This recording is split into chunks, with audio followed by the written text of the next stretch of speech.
getting in all these countries is that oligarchs took over, and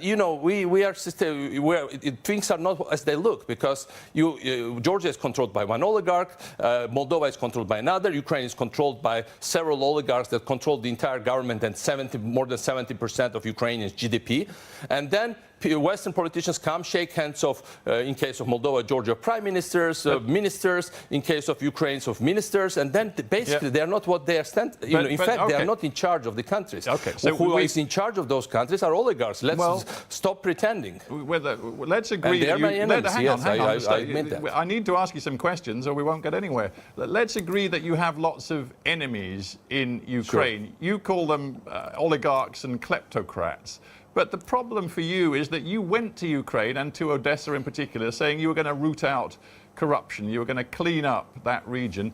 You failed to do that because corruption clearly was still prevalent when you were there. And the problem is that many Ukrainians felt you weren't really focused on doing your job in Odessa. You were too busy playing politics in Kiev because you wanted the top job for yourself of Prime Minister. And to quote the actual Prime Minister, Mr. Yatsenyuk, at one particular stormy meeting with you, he said, and I'm quoting, "You are nothing but a travelling showman and a blabbermouth. You were invited into this country to promote reform, not to engage in politicking."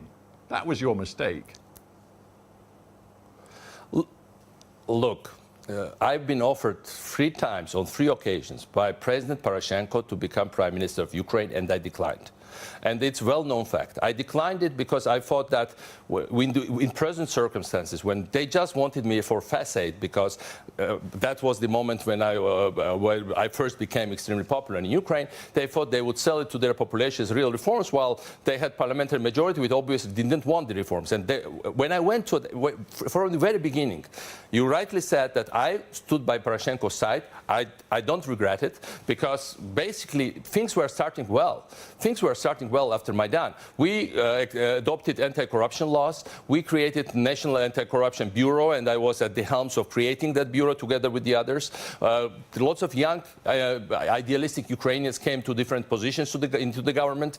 And indeed, I went to Odessa as part of a deal to clean up the most corrupt, but also the most strategically important, arguably, region of Ukraine, and also a region that was strongly destabilized by separatists and movements and Moscow intrusion.